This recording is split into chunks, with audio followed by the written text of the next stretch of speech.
Hey guys, it's Adrienne. Welcome back to my channel. I just sneezed like 10 times right before this started, so if my nose is red, that's why.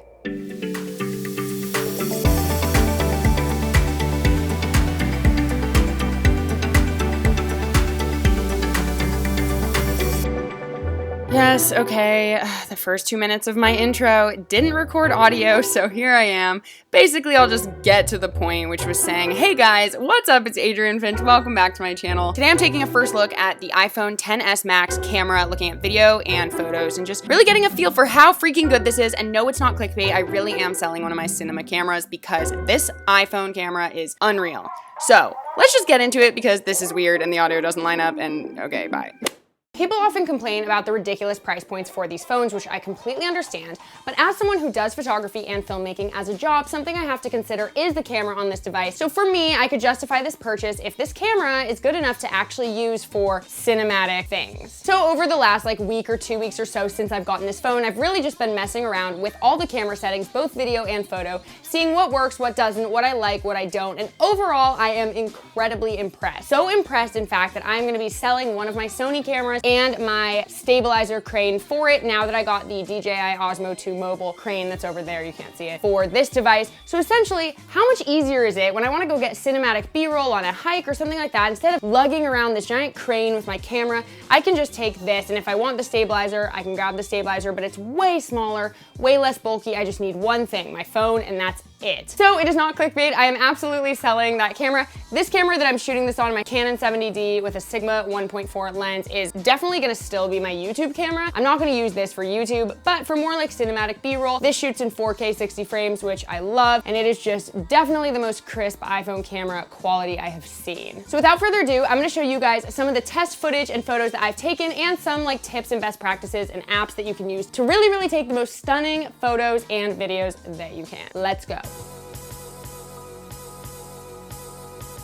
So I'm just gonna mention some of the more notable features of this camera. One of the things I have noticed is doing really well is this smart HDR setting. So now this phone has smart HDR, so it's taking a lot of images, capturing a lot of images, and basically what you get as a result is the best possible combination of those photos. So you have a lot more shadow detail, a lot more highlight detail in your everyday normal iPhone photos, which is great. Another aspect I really like is the adjustable depth of field in portrait mode. So in the past, when you do portrait mode, you couldn't really adjust the depth of field, which means how blurry or in focus the background is. Now you can actually adjust it from f1.4 to f16, which is incredible. So I just think that range is really cool. I still find that portrait mode is not perfect, which really pisses me off. It should be perfect.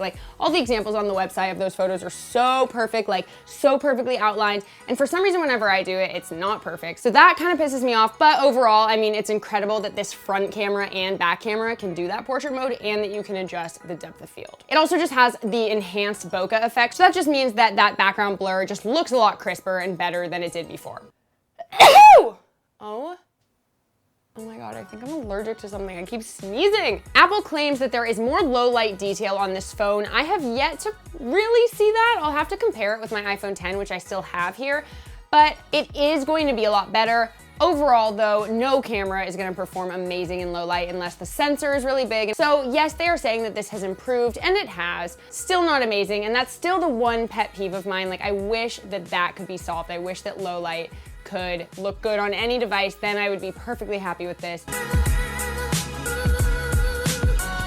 So this camera has the capability of shooting in 4K 60 frames, which I absolutely love. You could do that on previous models as well, but these two cameras, the wide angle and the telephoto lens, make for a really crisp, amazing image. Not only that, but the screen for playback for 4K is insane. Another thing I'm really loving with this camera is the optical image stabilization. I do notice when I'm taking videos, it's a lot more steady and a lot more stable. There's not so much of that shakiness or motion blur where everything's kind of warped. It's really doing a great job of keeping it steady, and I'm gonna be making a video using my DJI Osmo Mobile 2 and see, kind of comparing just footage with the phone versus footage with the stabilizer. I just think it's absolutely incredible what this iPhone camera can do now. It is absolutely worth it. If you are someone who takes photos and videos, maybe you have a bunch of cameras and maybe some of them you don't use that much, I would 100% sell them and just use this because you're already paying for a device, you're paying for the phone and everything else that comes with it. it, the camera now is so up to par. If you're paying thousands of dollars for a camera, you may as well utilize the one you have on the back of your device. I'm not gonna lie, I've always been skeptical, but I've also just not been aware of how good it is and also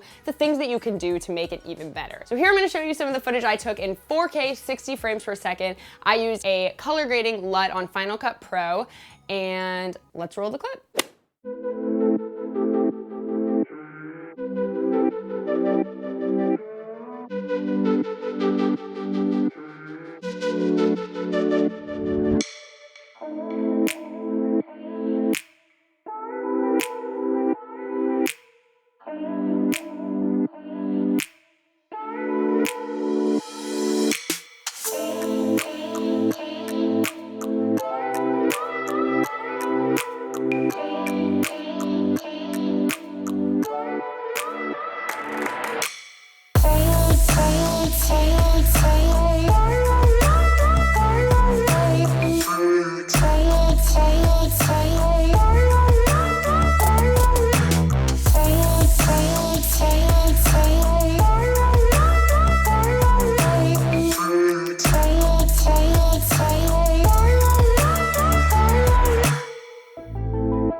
As you can see, it's pretty good. It's not as crisp as it looked on my phone, which I'm kind of confused about. Like, the 4K was not as like crisp. I'm gonna be making a separate video showing you guys two of my absolute favorite camera apps that will really take your camera experience on the iPhone XS Max to another level. But I'm gonna save that. For now, I'm just gonna mention what those two apps are and show you a couple examples. The first app is called Hydra, and basically I use this to get a little bit more HDR than even this camera provides, and it also has a feature for low light where it creates an even better low light image. And then the other app is Halide. This just really allows you to have manual control over your iPhone camera, which I think is super important. It lacks a lot of the functionality that like a DSLR would have, like the exposure and the shutter speed and all of that. So on Halide, you are able to kind of adjust those right from an easy user interface. I'm not gonna go into too much depth on that because I wanna make a separate video just about those apps, so stay tuned for that. Subscribe to my channel if you're new. I hope you guys enjoyed this video. Let me know down below if you guys have upgraded your phones, and if you did, what you got. And if you didn't, let me know down below what you wish you had in a camera, because I'm curious. I always wish there was more low light capability in smaller devices and cameras. I wanna hear from you guys. Let me know down below. Subscribe if you're new. Love you so much. I'll see you in my next video. Bye.